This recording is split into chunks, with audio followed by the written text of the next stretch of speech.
6 तारीख को जो आपका रोहतक में दिया गया बयान है उसको लेके राजनीति काफ़ी गरमाई हुई है, उसको लेके आपका क्या कहना है?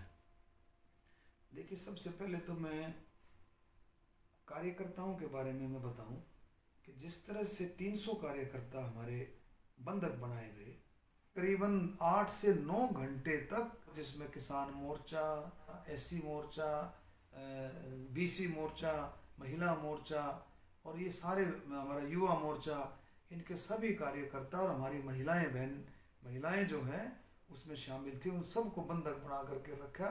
8 से 9 घंटे ना वहाँ पानी की व्यवस्था, ना वहाँ वॉशरूम जाने की व्यवस्था। ब्लड प्रेशर का मरीज है, कोई शुगर का मरीज है, मान लो, तो कुछ भी हो सकता था, कुछ भी घटित हो सकता था। और मैं ये मानता हूँ कि नेता से पहले कार्यकर्ता, मैं भी पार्टी का कार्यकर्ता हूँ पहले, मनीष ग्रोवर जी भी कार्यकर्ता हैं, रविंद्र राजू जी भी कार्यकर्ता हैं बीजेपी के, और हमने हमेशा कार्यकर्ताओं का सम्मान किया है।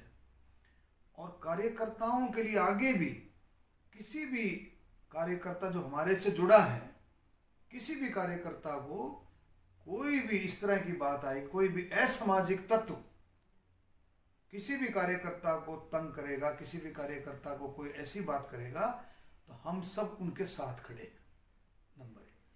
उसके बाद जो चुनाव की, लोकसभा चुनाव की जो बात थी, लोकसभा चुनाव में मैंने पहले भी कहा है बार बार कि जिस तरह से महायज्ञ होता है, महायज्ञ में सबकी आहुति डलती है, तब जाकर के यह कामयाब होता है। आप लोगों ने देखा होगा।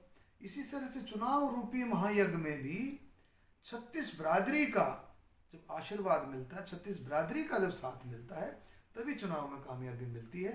मैंने बार बार 36 बिरादरी का और उन सभी साथियों का, उन सभी ऐसे प्यारे साथियों का जिन्होंने हमेशा मुझे चुनाव में मदद की है, आशीर्वाद दिया है, उन सभी साथियों का मैंने बार बार धन्यवाद किया है। और अभी मैं धन्यवाद करता हूँ कि अभी सबके सहयोग से मैं रोहतक का सांसद बना, मैं बार बार धन्यवाद करता हूँ।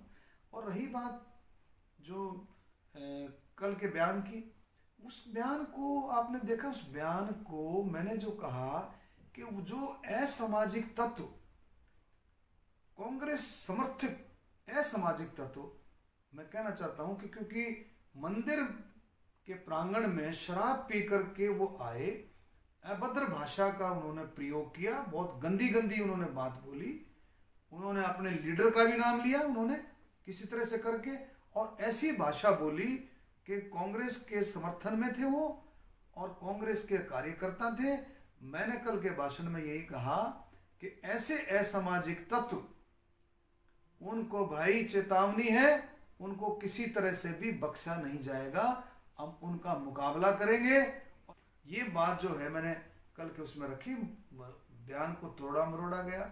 असामाजिक तत्व समाज को तोड़ना चाहते हैं। हमारा हमेशा प्रयास, हमारे तो ऐसे संस्कार, हमेशा प्रयास समाज को जोड़ने का रहा है, हरियाणा को जोड़ने का रहा है। यही प्रयास हम भारतीय जनता पार्टी, नरेंद्र मोदी जी, खट्टर साहब के और भाई धनखड़ साहब की पार्टी के सदस्य हैं, उनके मोदी जी के सिपाही हैं। मोदी जी ने देश को जोड़ने का काम किया है, मनोहर लाल खट्टर जी ने, धनखड़ साहब ने हरियाणा को जोड़ने का काम किया है। कितनी कितनी आपने पीछे भी बातें देखी होंगी, मनोहर लाल खट्टर जी के ऊपर आई, धनखड़ साहब के ऊपर आई, लेकिन उन्होंने कभी भी समाज को तोड़ने का काम नहीं किया, जोड़ने का काम किया है हमेशा। और यही काम हम चाहते हैं कि हम समाज को जोड़ेंगे, हम कभी भी समाज को तोड़ नहीं सकते। असामाजिक तत्वों से जो कि एंटी सोशल एलिमेंट हैं, उनसे हमें सावधान रहना है। वो इन बातों का फायदा उठा करके समाज को गुमराह करना चाहते हैं, समाज में पाटत लाना चाहते हैं। ऐसे असामाजिक तत्वों से हमें आपको सावधान। क्या लगता है किसानों की क्या भूमिका रही इस पूरे देखिए, प्रकरण में? देखिए, किसानों का हमने हमेशा सम्मान किया है। मैं किसान परिवार से हूँ, लामणी तक मैंने की है। स्कूल के टाइम में मैं बादली के पास माजरा गांव से मेरा संबंध है, गांव में जाकर के पूछ सकते हैं। मैंने हमेशा, किसान अन्नदाता है, हमेशा मैंने किसानों का सम्मान किया है। मैंने कभी कोई किसानों के बारे में छोटी बात नहीं कही है, और आज भी मैं किसानों का सम्मान करता हूँ। और इस सारे बयानों में किसानों का कहीं कोई वो नहीं है। मैं तो कहता हूँ किसानों की आड़ में, किसानों की आड़ में असामाजिक तत्व जो कि एंटी सोशल एलिमेंट है, और वो कांग्रेस से के समर्थन में हैं, कांग्रेस के समर्थित हैं, ऐसे सामाजिक तत्वों से हमें सावधान रहना है। तत्वों के ऊपर कार्रवाई होनी चाहिए, तुरंत कार्रवाई होनी चाहिए। मैं कहता हूँ 300 पार्टी के साथियों को जो बंधक बनाया था, तुरंत उस पर कार्रवाई होनी चाहिए थी। मैं इस बात का समर्थन करता हूँ। धन्यवाद।